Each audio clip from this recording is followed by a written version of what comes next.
Guys, welcome back to Sunshine Pet or Jeff's Fish Room. I wanted to give you guys some tips on how I breed angelfish successfully. Right here, these are my Bulgarian seal points. I picked these up locally, so I'm very excited to see these guys breed eventually. So I'm going to get right into the video. Alright, so I have these two pairs of angelfish. Right here is a blue peony angelfish. Well, that's nice. These are my koi angels. So these angelfish in general, they've been doing pretty good as far as breeding. They breed probably about every month or so. These have been a little more difficult just because I don't think the male is that experienced. Sorry about the glass right now. But so I'm going to show you what I do in order to get angelfish to breed successfully. Alright, so what I do is once the angelfish lay eggs, I normally leave the eggs in there for a few hours to let the male fertilize them. Normally, then I take them out. I normally give them, I do give them a few times to try if they try to raise them successfully by themselves. But a lot of times that doesn't work.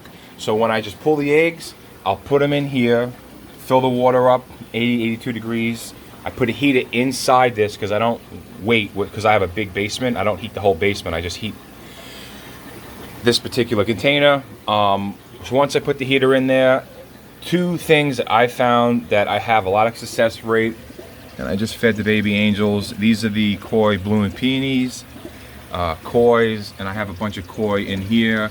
I have to repaint that background. But the two things I found successfully, is do not use a lot of methylene blue.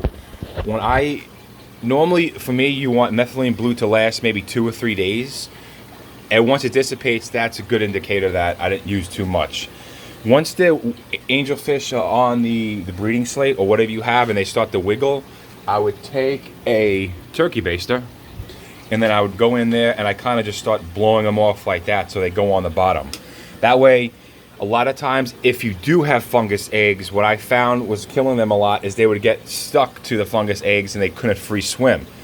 So the very tedious task that I would have to do is I would get a container like this, something that's white or anything that you can see white, and smaller is better.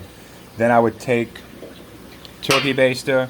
Once the eggs are all in fungus, or say if I put them into a container like this, which is they normally go in, these are about a week or so old, probably like 8-9 days. They would go in here. I would suck it. I would keep blowing the fry around with the fungus eggs on, so they would get separated. I would suck the angelfish out, put them in here, and once I would see them in here, I would kind of individually suck out the fry and put them in there. And that would be the very tedious task of just taking all the fungus eggs out. I do that over a course of like maybe 2 or 3 days.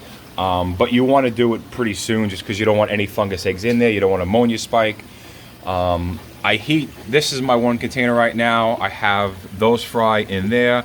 I have some hornwort in there to help with filtration and just hiding spots and microscopic bacteria, which is probably something that you would see online. I heat this, then I heat that. So that way, everything's heated and I don't have to have multiple heaters and they get a consistent temperature. So I do have a temperature gun. Let's see what it's at. 88, that's a little high. Yeah, I think this heater's broken. Yeah, that's too high. So I'm gonna turn that down if it can. Let's see, this one, 83, because that heater's actually working. Using my other fish. What's up, guys? But yeah, those two things I think in general really help. Making sure all the eggs are out, all the fungus eggs are out. In this, I put about 3 drops of methylene blue. In the beginning, I was putting too much, and I think that was causing a lot of deaths with my fry, and I was basically just leaving them there, hoping they would hatch. But once I started taking the fungus eggs out, I found pretty good success rate. It's not 100% yet, but those are the two things that I have. I do daily water changes, 50% or more. I keep the temperature as close as possible. I'll take this. I was doing this before. You suck all the stuff out, and once you do that, I'll just fill it back up. I feed them brine shrimp. And I have, what are these, fish bites? Oh, first bites, those are good. This stuff is okay. And then I feed them brine shrimp. So you can see they're all orange, they're all nice and full. These fry, they just seem to be waking up. See if I can focus on it for you guys. I need an actually good camera. There we go.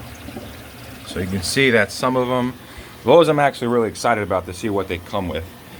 But those are them.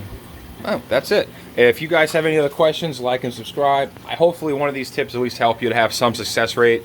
It's not something they normally talk about, but hope you guys have a good day.